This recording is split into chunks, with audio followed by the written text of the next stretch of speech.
11. Le soir, je fis une courte promenade sur les rivages de Reykjavik et je revins de bonne heure me coucher dans mon lit de grosses planches où je dormis d'un profond sommeil. Quand je me réveillai, j'entendis mon oncle parler abondamment dans la salle voisine. Je me levai aussitôt et je me hâtai d'aller le rejoindre. Il causait en danois avec un homme de haute taille, vigoureusement découplé. Ce grand gaillard devait être d'une force peu commune. Ses yeux, percés dans une tête très grosse et assez naïve, me parurent intelligents. Ils étaient d'un bleu rêveur. De longs cheveux, qui eussent passé pour roux, même en Angleterre, tombaient sur ses athlétiques épaules. Cet indigène avait les mouvements souples, mais il remuait peu les bras, en homme qui ignorait ou dédaignait la langue des gestes. Tout en lui révélait un tempérament d'un calme parfait, non pas indolent mais tranquille. On sentait qu'il ne demandait rien à personne, qu'il travaillait à sa convenance et que, dans ce monde, sa philosophie ne pouvait être ni étonnée ni troublée. Je surpris les nuances de ce caractère à la manière dont l'Islandais écouta le verbiage passionné de son interlocuteur. Il demeurait les bras croisés, immobile au milieu des gestes multipliés de mon oncle. Pour nier, sa tête tournait de gauche à droite. Elle s'inclinait pour affirmer, et cela si peu que ses longs cheveux bougeaient à peine. C'était l'économie du mouvement poussée jusqu'à l'avarice. Certes, à voir cet homme, je n'aurais jamais deviné sa profession de chasseur. Celui-là ne devait pas effrayer le gibier, à coup sûr, mais comment pouvait-il l'atteindre ?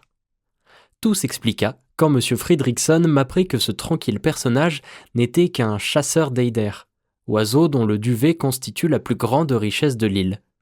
En effet, ce duvet s'appelle l'édredon. Il ne faut pas une grande dépense de mouvement pour le recueillir. Au premier jour de l'été, la femelle de l'eider, sorte de joli canard, va bâtir son nid parmi les rochers des fjords, dont la côte est toute frangée. Ce nid bâti, elle le tapisse avec de fines plumes qu'elle s'arrache du ventre. Aussitôt le chasseur, ou mieux le négociant, arrive, prend le nid et la femelle de recommencer son travail. Cela dure ainsi tant qu'il lui reste quelques duvets. Quand elle s'est entièrement dépouillée, c'est au mâle de se déplumer à son tour. Seulement, comme la dépouille dure et grossière de ce dernier n'a aucune valeur commerciale, le chasseur ne prend pas la peine de lui voler le lit de sa couvée. Le nid s'achève donc, la femelle pond ses œufs, les petits éclosent et, l'année suivante, la récolte de l'édredon recommence. Or, comme l'eider ne choisit pas les rocs escarpés pour y bâtir son nid, mais plutôt des roches faciles et horizontales qui vont se perdre en mer, le chasseur islandais pouvait exercer son métier sans grande agitation. C'était un fermier qui n'avait ni à semer ni à couper sa moisson, mais à la récolter seulement.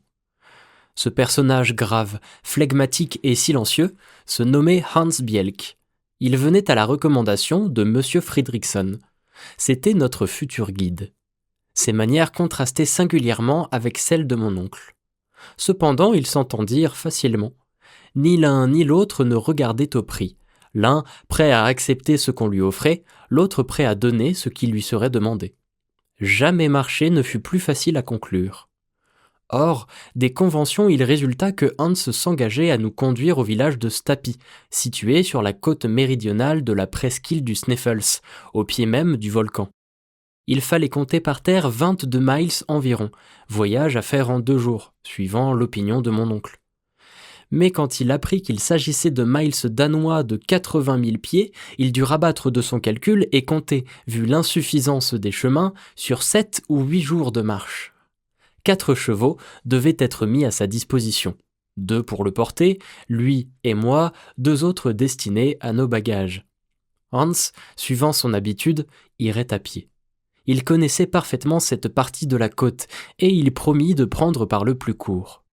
Son engagement avec mon oncle n'expirait pas à notre arrivée à Stapi.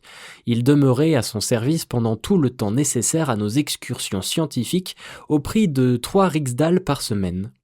Seulement, il fut expressément convenu que cette somme serait comptée au guide chaque samedi soir, condition sine qua non de son engagement.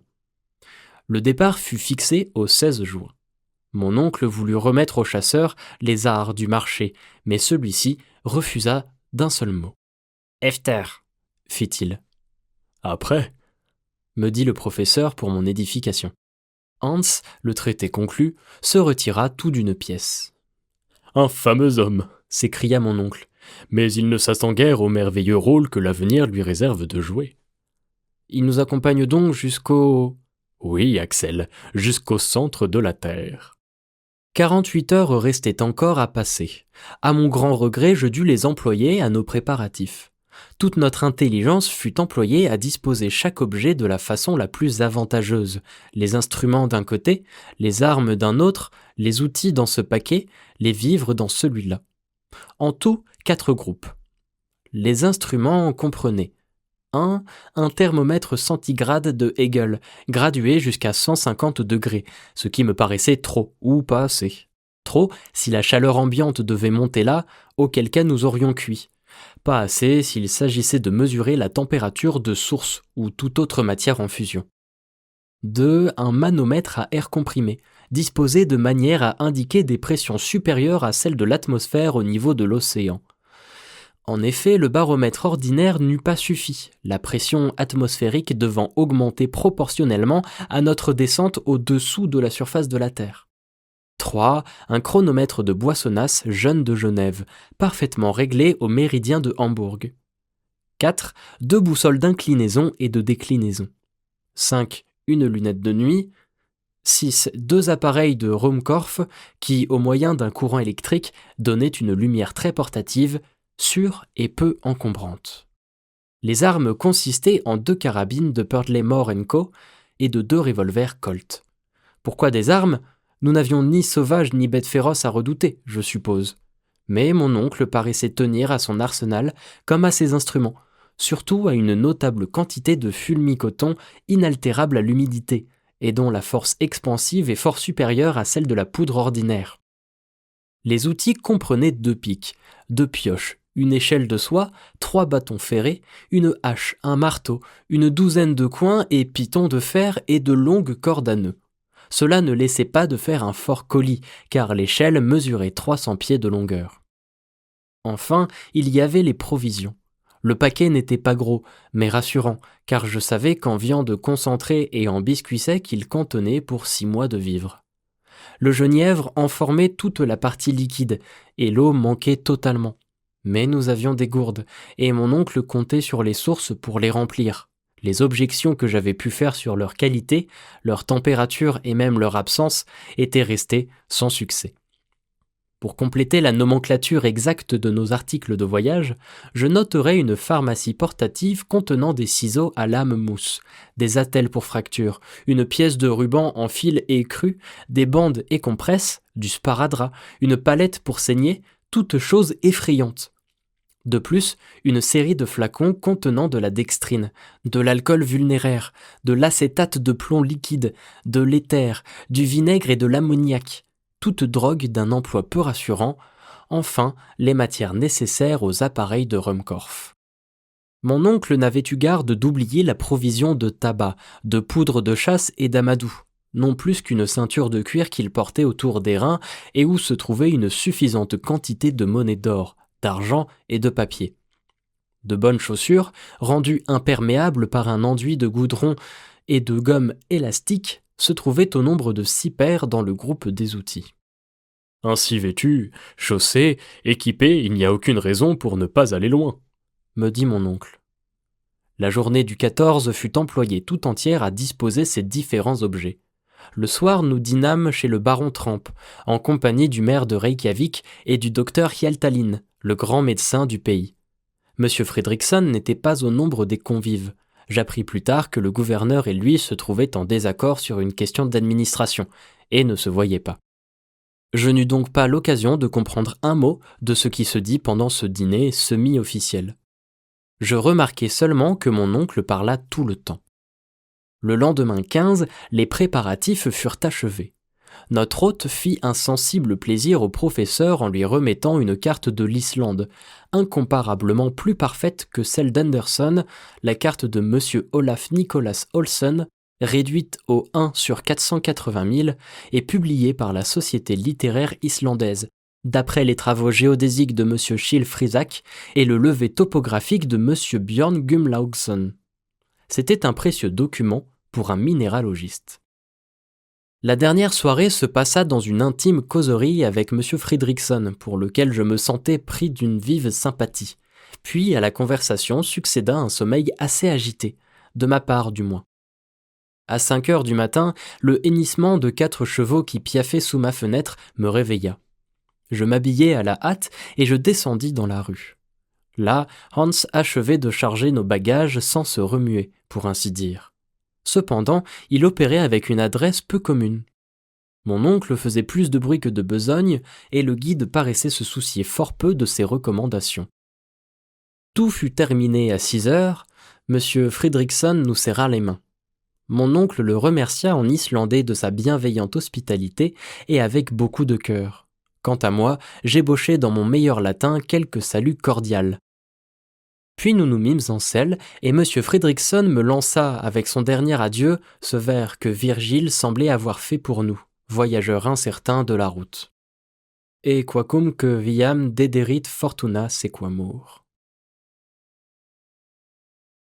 12. Nous étions partis par un temps couvert, mais fixe. Pas de fatigante chaleur à redouter, ni pluie désastreuse. Un temps de touriste. Le plaisir de courir à cheval à travers un pays inconnu me rendait de faciles compositions sur le début de l'entreprise. J'étais tout entier au bonheur de l'excursionniste fait de désir et de liberté. Je commençais à prendre mon parti de l'affaire. D'ailleurs, me disais-je, qu'est-ce que je risque de voyager au milieu du pays le plus curieux, de gravir une montagne fort remarquable, au pis-aller de descendre au fond d'un cratère éteint? Il est bien évident que ce Saknussemm n'a pas fait autre chose. Quant à l'existence d'une galerie qui aboutisse au centre du globe, pure imagination, pure impossibilité. Donc, ce qu'il y a de bon à prendre de cette expédition, prenons-le, et sans marchander. Ce raisonnement à peine achevé, nous avions quitté Reykjavik. Hans marchait en tête, d'un pas rapide, égal et continu. Les 2 chevaux chargés de nos bagages le suivaient, sans qu'il fût nécessaire de les diriger. Mon oncle et moi, nous venions ensuite, et vraiment sans faire trop mauvaise figure sur nos bêtes petites, mais vigoureuses. L'Islande est une des grandes îles de l'Europe. Elle mesure 1400 miles de surface et ne compte que 60 000 habitants. Les géographes l'ont divisée en 4 quartiers, et nous avions à traverser presque obliquement celui qui porte le nom de pays du quart de sud-ouest, Sudvestrfjordungr. Hans, en laissant Reykjavik, avait immédiatement suivi les bords de la mer.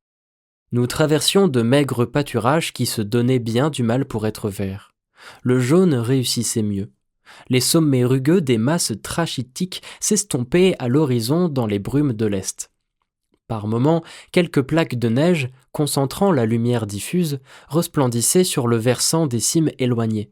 Certains pics, plus hardiment dressés, trouaient les nuages gris et réapparaissaient au-dessus des vapeurs mouvantes, semblables à des écueils émergés en plein ciel.